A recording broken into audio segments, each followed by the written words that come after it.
में अभी ज्वाइन किया फवाद चौधरी साहब ने, वफाकी वजीर साइंस एंड टेक्नोलॉजी। वैसे तो वो उनको कल तो सब पता ही होता है, वैसे उन्हें सब पता भी है। और कल मैं फवाद साहब आपका देख भी रहा था, शाहजेब साहब के साथ आप प्रोग्राम में थे और आपने ये तो एटलीस्ट क्लियर कर दिया था कि तानिया इदरीस साहिबा ने जो कहा कि मे बी उनकी ट्वीट से ही तासुर आया था कि वो इतनी दिलबर्दाश्ता हो गई क्रिटिसिज्म से, डुअल नेशनैलिटी पे उन्होंने इस्तीफा दे दिया, लेकिन ऐसा नहीं था, उनसे इस्तीफा लिया गया है और उसकी वजूहात कुछ और हैं। अच्छा, एक और इस्तीफे के बारे में भी खबरें गर्दिश कर रही हैं। इस्तीफा दिया या इस्तीफा लिया गया, यू नीड मोर क्लैरिटी। बिल्कुल, फवाद चौधरी साहब पहले तो ये तो बता दें। हाँ चलेंगे, आप पहले कंफर्म कर दें।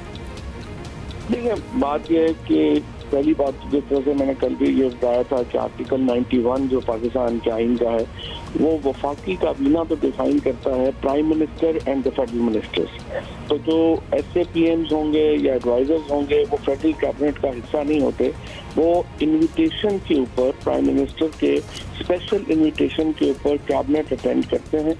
और डिसीजन जो पार्लियामेंट्री फॉर्म ऑफ गवर्नमेंट है उसका स्ट्रक्चर इस तरह है कि आप डिसीजन मेकिंग प्रोसेस के लिए एक्सपर्ट्स की ओपिनियन ले सकते हैं। इसीलिए जो SAPMs हैं उनके लिए इवन ये शर्त भी नहीं रखी गई कि वो नहीं, उनका चाहे वो बेशक फॉरेनर भी हो तो वो भी आप अपॉइंट कर सकते हैं। क्योंकि अगर आपने फॉर एग्जांपल देखे ना, अगर आपने जियोलॉजी में फॉर एग्जांपल माइनिंग के ऊपर आपको बंदे चाहिए और आप टॉप एक्सपर्ट हायर करते हैं जो आपको माइनिंग के ऊपर ओपिनियन दे, तो ये परमिसेबल है लॉ में। फर्क सिर्फ ये है कि जो डिसीजन मेकिंग के प्रोसेस में वो शामिल होंगे वो डिसीजन मेकर नहीं होंगे। सो एक तो ये असूल जो है वो वाज़ेह है पार्लियामेंट्री डेमोक्रेसी में।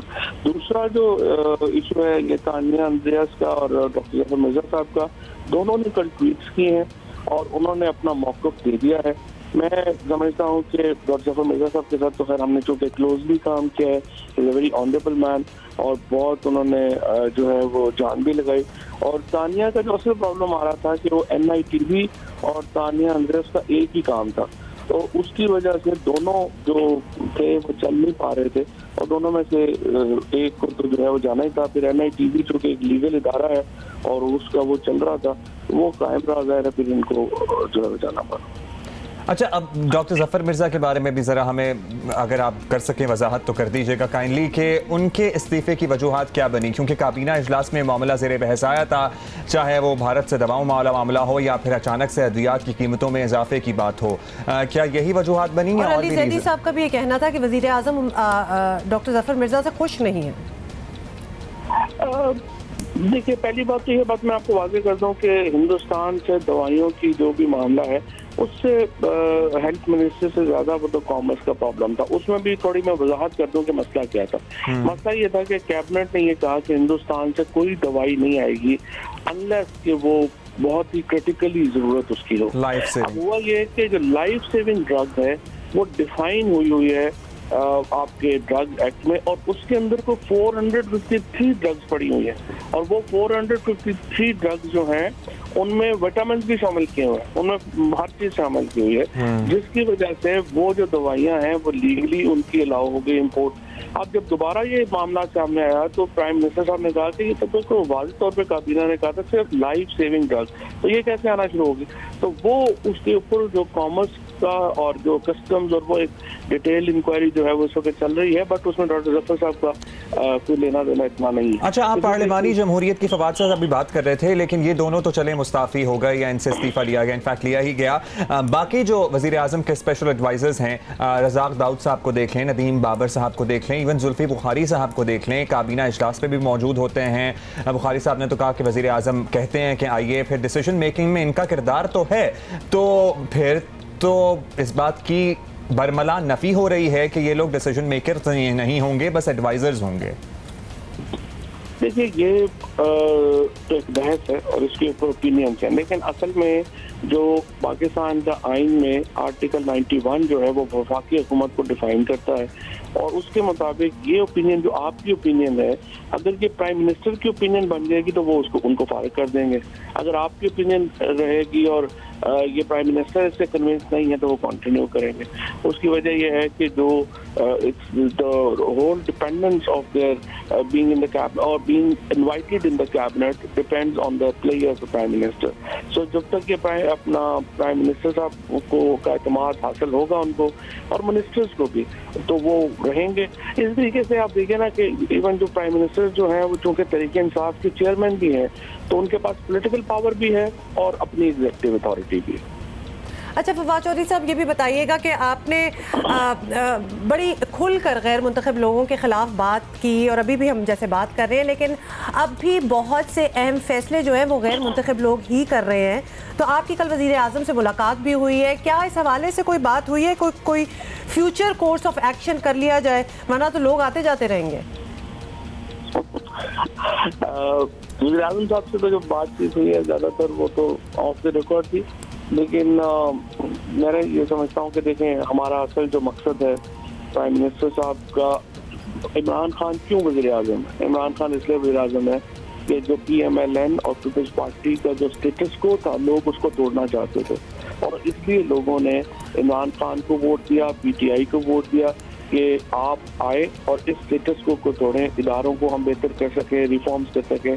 सो जो एक कह लीजिए कि इमरान खान की जो सारी फैंटेसी है लोगों की, वो इसलिए है कि इमरान खान से लोगों को उम्मीद है कि वो इस्लाहात लेके आएंगे जिनकी वो तवक्को करते हैं। और इसीलिए जो मेरा ख्याल है कि जो प्राइम मिनिस्टर साहब का अपना एक जो व्यू है, इस मुल्क में आप इस्लाहात की, रिफॉर्म्स की तवक्को किसी और से कर ही नहीं सकते सिवाय इमरान खान के। लिहाजा जो भी इक़दाम होते हैं वो बड़ी उनको देखा जाता है, गौर से देखा जाता है, तनकीद भी आती है, लेकिन जो भी मैं समझता हूँ कि अगर आपने चीज़ें आगे जानी है तो वो इमरान खान के अलावा इस मुल्क में किससे? अच्छा चलें, सुबह सुबह फवाद साहब आप हमारे साथ हैं तो एक खबर ही देते हैं। सुना था एक और इस्तीफ़ा भी आने वाला है या ले लिया जाएगा, तो इस बारे में आपके पास कोई इत्तला है तो हमारे पास ज़रा दिन का आगाज़ अच्छा हो जाएगा, हमारे पास कोई बड़ी खबर होगी। ये तो बड़ी मासूमाना सवाल किया आपने। बता दें अगर आपको पता है कि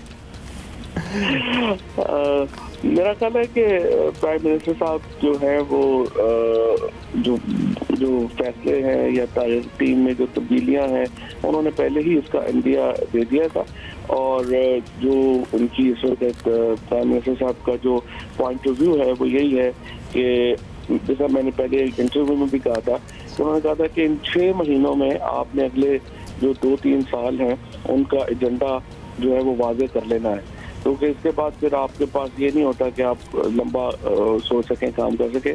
तो ये जो 4-5 महीने हैं ये प्राइम मिनिस्टर साहब के बड़े फैसलों के महीने हैं, बड़े फैसलों के महीने हैं प्राइम मिनिस्टर साहब। और एक और चीज़ जाते जाते फवाद चौधरी साहब, आप वज़ीर आज़म से कल मुलाकात हुई है, कराची के हालात से तो आप वाकिफ़ ही हैं, स्पेशली बारिशों के बाद जो हालात हुए हैं इधर। गवर्नर साहब भी मिले हैं ना कराची के मसाइल पे, तो कोई इस टॉपिक पे, इस मौजू पे कोई बात, कोई उनके व्यूज़?